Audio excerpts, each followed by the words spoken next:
no. Gne, gne, gne, gne, gne. Come sei nasale oggi? Nasale.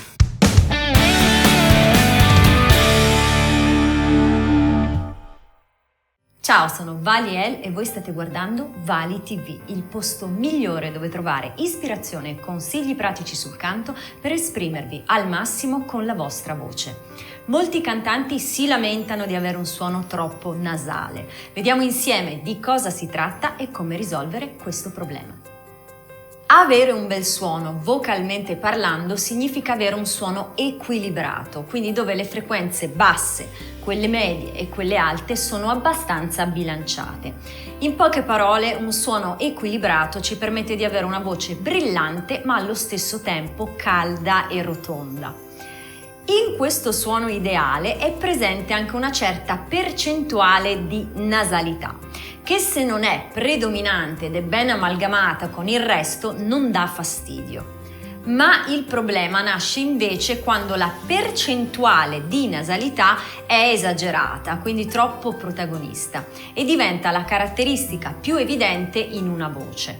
Il suono risulterà troppo squillante e fastidioso, soprattutto sulle note medie e basse della nostra estensione, quindi principalmente nella nostra voce di petto.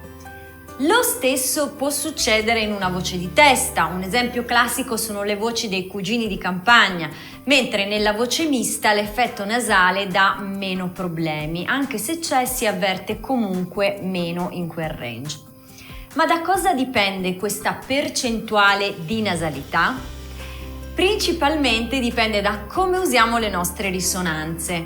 Il concetto di risonanza nel canto merita un video a parte che sicuramente farò in futuro, ma in generale si può dire che le zone di risonanza sono le zone dove il suono viene amplificato. Quindi pensate alla cassa di una chitarra o la cassa di una batteria, la loro presenza e la loro forma sono determinanti per il suono che viene fuori da uno strumento. Anche la voce ha le sue casse di risonanza e quelle principali sono quella del petto, quella della maschera che comprende anche il naso appunto e quella della testa, e noi possiamo decidere in che percentuale usare le varie risonanze in base al risultato che vogliamo ottenere, quindi la voce è uno strumento assolutamente versatile. Quando un suono è troppo nasale vuol dire che stiamo usando troppo la risonanza di questa fascia, quindi dell'area del naso appunto, rispetto alle altre risonanze. Quindi come si risolve questo problema? Ci sono due modi veloci per risolvere questo problema, che automaticamente vanno a riportare questa percentuale di nasalità a norma, diciamo così, e sono: numero 1, aggiungere calore al suono, ossia rendere il suono più rotondo. Ingrossando il suono vedrete che la percentuale di nasalità ritornerà al punto giusto. Se state cantando in voce di petto, immaginate di far uscire il suono dal petto, quindi proprio da questa parte, oppure immaginate che stia risuonando nella bocca, quindi non più su della zona della bocca.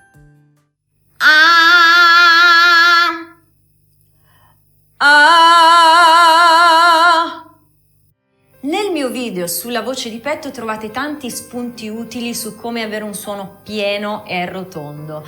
Vi metto il link in descrizione e anche qui dategli insomma un'occhiata. Numero 2. Aggiungete un pochino di aria al suono, cioè cercate un suono leggermente più soffiato. Il suono soffiato, diciamo, è il contrario esatto del suono nasale e squillante, quindi è l'antidoto per eccellenza in casi di troppa nasalità e va a ristabilire una certa naturalezza nel suono. Infatti un suono nasale è completamente asciutto, non si sente proprio per niente la presenza dell'aria nel suono, che invece in una percentuale minima è assolutamente naturale. Questo si può fare solo se state cantando note comode naturalmente e quindi senza esagerare. Ricordatevi che non si tratta qui di ottenere un suono sfiatato come viene definito diciamo in termini non ufficiali oppure un suono arioso, ma di compensare la totale mancanza di aria nel suono di un suono appunto nasale.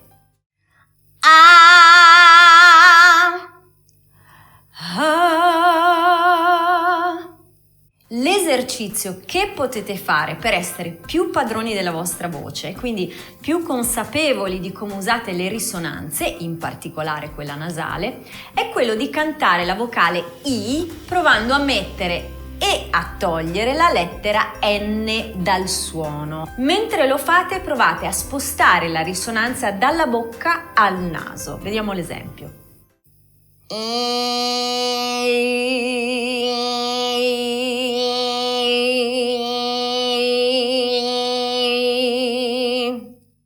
Vedrete che in poco tempo avrete più consapevolezza del vostro suono e di come potete controllarlo e vi libererete una volta per tutte della fastidiosa voce nasale per cantare ancora meglio. Spero che la mia spiegazione vi sia stata utile e se avete domande o argomenti particolari di cui volete sentirmi parlare nei miei prossimi video, fatemelo sapere nei commenti. Se il video vi è piaciuto, iscrivetevi al canale, condividete. Venitemi a trovare sul mio blog www.valiel.com dove potete iscrivervi alla newsletter per altri consigli sul mondo del canto, contenuti esclusivi e aggiornamenti personali da me che condivido soltanto via email. Dai voce ai tuoi sogni, perché i tuoi sogni e la tua voce sono unici come te. Un grande grazie, un abbraccio da me e ci vediamo al prossimo video.